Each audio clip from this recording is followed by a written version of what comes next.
7, Mudbloods and Murmurs. Harry spent a lot of time over the next few days dodging out of sight when he saw Gilderoy Lockhart coming down the corridor. Harder to avoid was Colin Creevy, who seemed to have memorized Harry's timetable.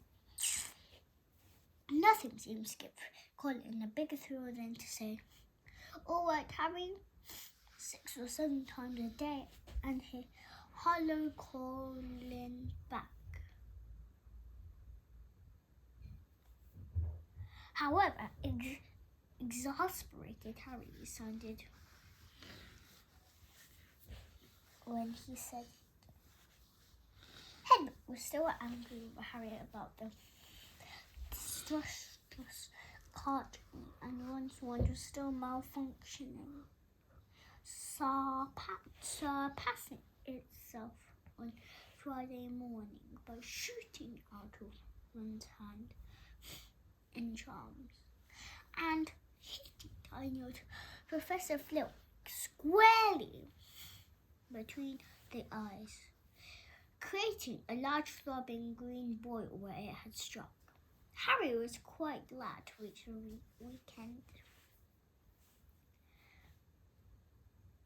He, Ron and Hermione, was planning to visit Hagrid on Saturday morning. Harry, however, was shaken awake several hours earlier than he would have liked by Oliver Wood, captain of the Gryffindor Quidditch team. "What's the matter?" said Harry grudgingly. "Quidditch practice," said Wood. "Come on." Harry squinted to the window. There was a thin mist hanging across the pink-and-gold sky.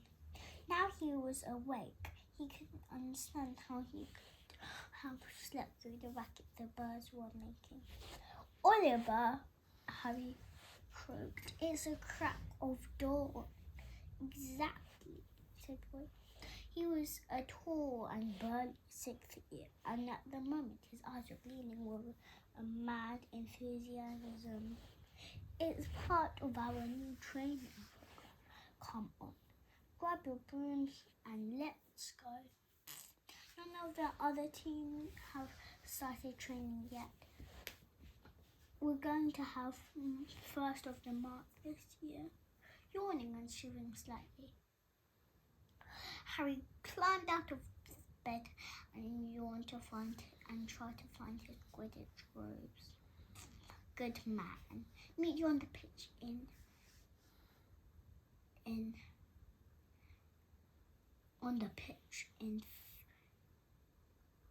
15 minutes. When he found his scarlet team robes and put on his cloak for warmth, Harry scribbled a note to one explaining where he'd gone and went down the spiral staircase to the common room, Slim's 2000 on his shoulder. He had just reached the portrait hole, and there was a clatter behind him, and Colin Creevy came dashing down.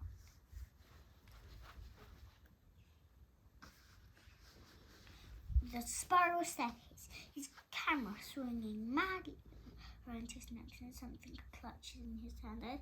"I've heard someone say your name, Harry. Look what I've got here. I've gotten it developed. I want to show you."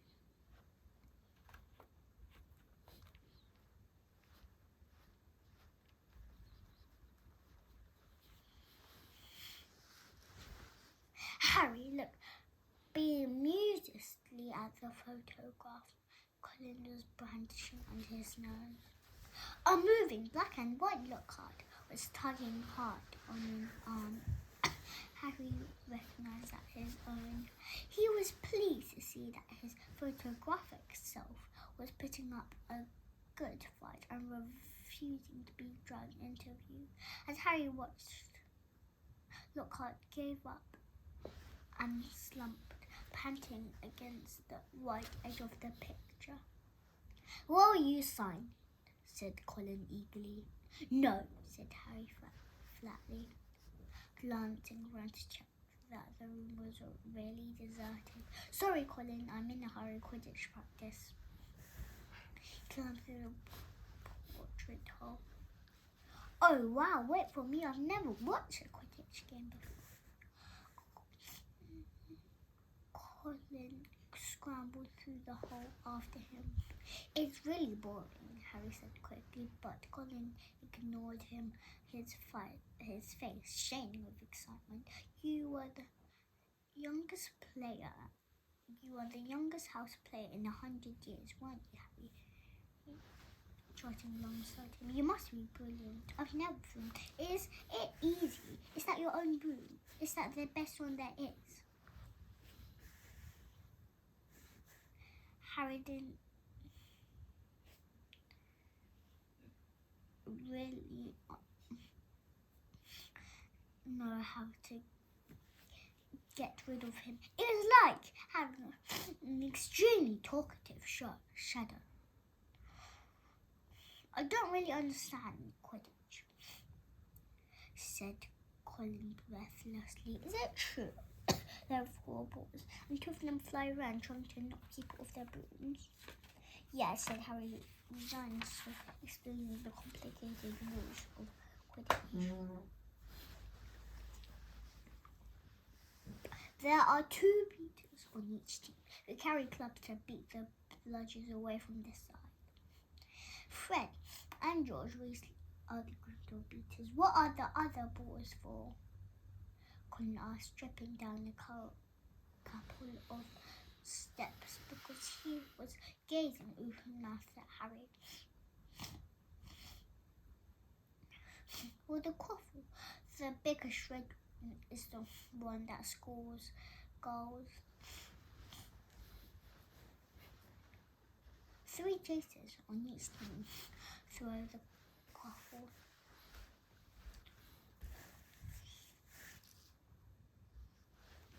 To each other and try to get it through the whole goalpost. At the end of the pitch, there are 3 long poles with hoops on the end. And the 4th ball is a golden snitch. Said Harry, and it's very small, very fast and difficult to catch. But that's what the seekers got to do, because a game of Quidditch doesn't end until the snitch has been caught. And whichever team seeker gets the snitch earns his team an extra 150 points. And you're Gryffindor seeker, aren't you? Said Colin in awe. Yes, said Harry as they left and started across the dew-drenched grass. And there's the keeper too. He guards the goalpost. That's it, really.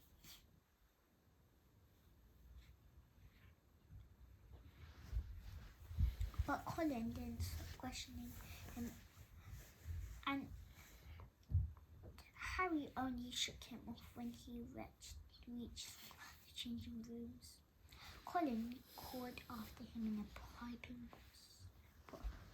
voice. I'll go and get a good seat, Harry. And hurried off to the stands. The rest of the Gryffindor team were already in the changing room. Will was the only one who looked truly awake. Fred and George were still sitting, puff-eyed and tousled-haired, next to 4th year Alicia Spinning, who seemed to be nodding off against the wall behind him. Her fellow chasers, Katie Bell and Angelina Johnson, was yawning, side by side opposite to them. There you are, Harry. What kept you? Said Wood briskly. Now, I want a quick talk with you all before we actually get onto the pitch, because I spent summer devising a whole new training program, which I really think will make all the difference. Wood was holding up a large diagram of a white Quidditch pitch on which there were many lines, arrows and crosses in different coloured inks. He took out his wand, tapped the board, and the arrows began to wriggle over the diagram like caterpillars. As Wood launched into speech about his new tactics, Fred Weasley's head drooped right onto Alicia Spinnet's shoulder and he began to snore. The first board took nearly 20 minutes to explain, but there's another board under that, and a third under that one. Harry sank into stupor as Wood droned on and on. So, said Wood at long last, striking Harry from a wistful fantasy about what he could be eating for breakfast at this very moment up at the castle. Is that clear? Any questions? I've got a question, Oliver, said George, who had woken with a start. Why couldn't you have told us all this yesterday when we were awake? What wouldn't please? Now listen here, you don't.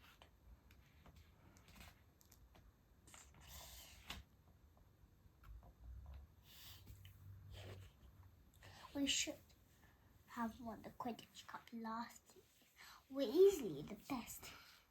But unfortunately, owing to circumstances beyond our control, Harry shifted guiltily in his seat. He had been unconscious in hospital wing for the final match of the previous year, meaning that Gryffindor had a place short and had suffered their worst defeat in 300 years. Wood took a moment to regain control of himself. The last defeat was clearly still torturing him. So this year, we train harder than ever before, okay? Let's go and put our new theories into practice. Wood shouted, seizing his broomstick and leading the way out of the changing rooms. Stiff-legged and still yawning, his team followed. As Harry walked onto the pitch, he saw Ron and Hermione sitting in the stands. Aren't you finished yet? Called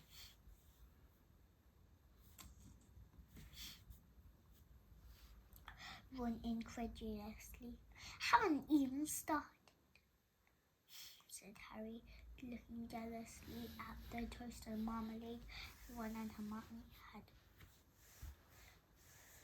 brought out of the Great Hall. What's been teaching us new moves?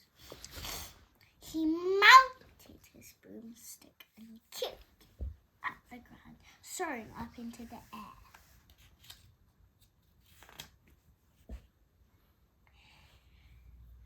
The cool morning whipped his face, waking him far more effectively than Wood's long talk. It felt wonderful to be back on the Quidditch pitch. He soared right around the stadium at full speed, racing Fred and George. What's that funny clicking noise? Called Fred as they hurtled around the corner. Harry looked into the stands. Colin was sitting in one of the highest seats, his camera raised, taking picture after picture. The sound strangely magnified in the deserted stadium. Look this way, Harry, this way, he cried shrilly. Who's that? Said Fred. No idea, Harry lied. putting on a spurt of speed that took him as far away as possible from Colin. "What's going on?" said Fred, frowning, as he skimmed through the air towards them. "Why is that first you're taking pictures? I don't like it. He could be a Slytherin spy, trying to find out about our new training program. He's in Gryffindor," said Harry quickly. "And the Slytherins don't need spy, Oliver," said George. "What makes you say that?" said Wood testily. "Because they're here in person," said George, pointing. Several people in green robes were walking onto the pitch, broomsticks in their hands. "I don't believe it," Wood hissed in outrage. "I booked the pitch for today. We'll see about this." Wood shot towards the ground, landing rather harder than he meant to in his ankle, staggering slowly as he dismounted.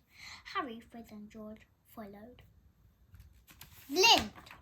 Wood bellowed at the Slytherin captain. "This is our practice time. We've got up early. You can clear off now." Marcus Flint was even larger than Wood. He had a look of trollish cunning on his face as he replied, "Plenty of room for all of us, Wood." And Angelina, Alicia and Katie had come over too. There were no girls on the Slytherin team who stood shoulder to shoulder, facing the Gryffindors, leering to a man. "But I booked the pitch," said Wood, positively spitting with rage. "I booked it."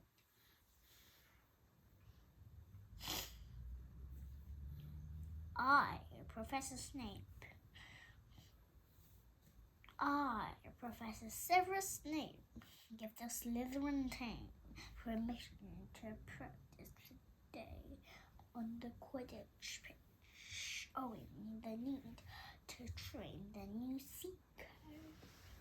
"You've got a new Seeker," said Wood, distracted. "Where?"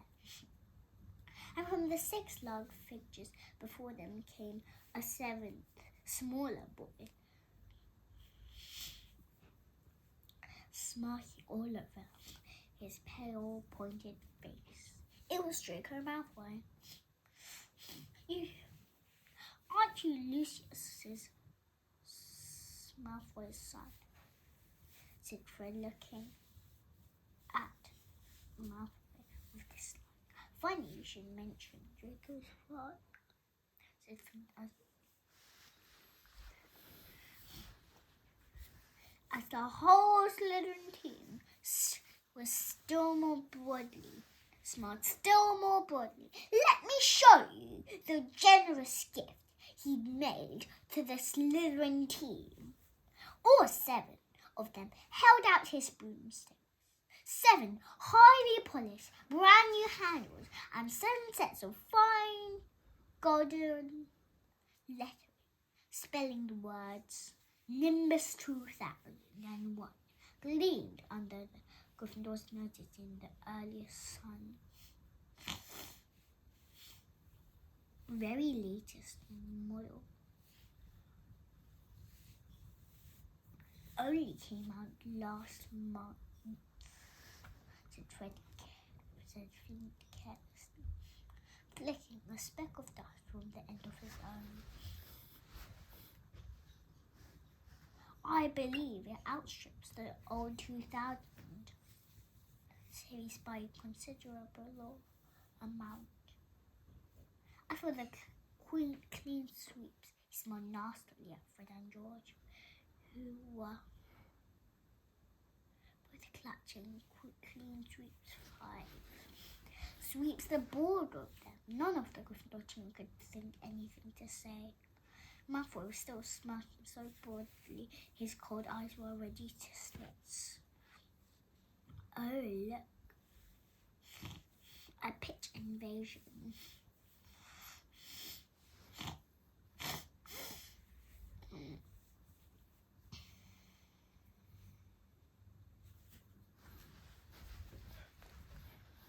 What's happening? Why aren't you playing? And what's he doing there? Here. He's looking at Malfoy, taking in his Slytherin Quidditch robe. I'm the new Slytherin seeker, Weasley, said Malfoy smugly. Everyone's just been admiring their brooms my father's bought our team.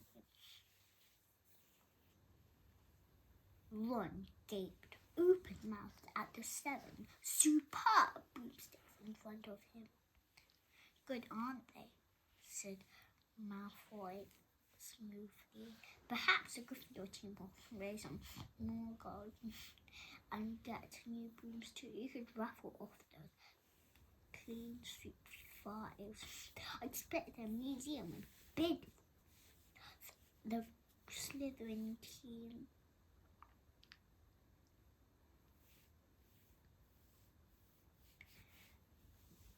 Howled with laughter.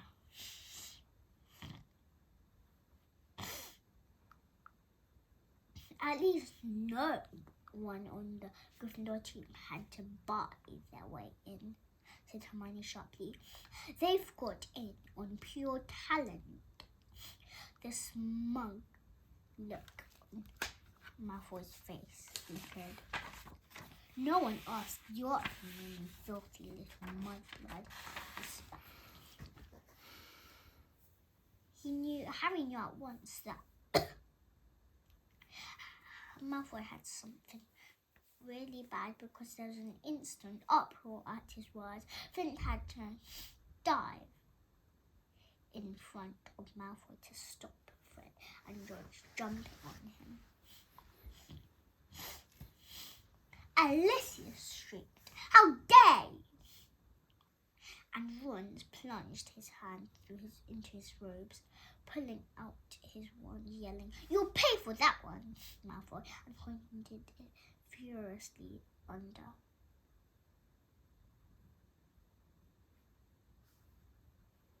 Flint's arm at Malfoy's face. A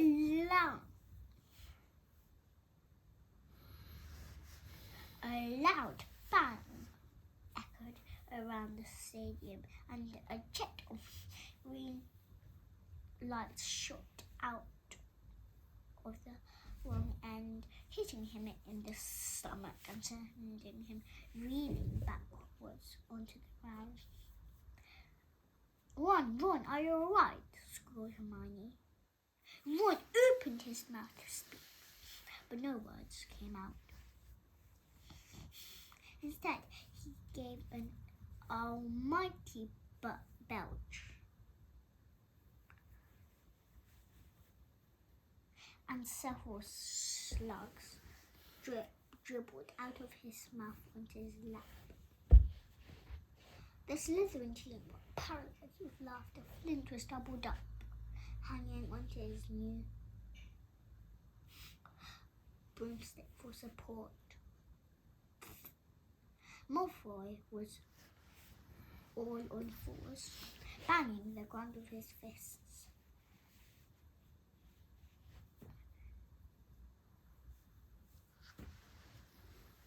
The Gryffindors were gathered around one who kept belching large glistening slugs.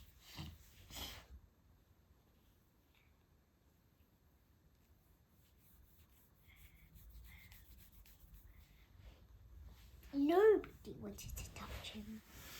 "We better get him to Hagrid. It's the nearest," said Harry to Hermione, who nodded bravely, and the pair of them pulled Ron up by the arms.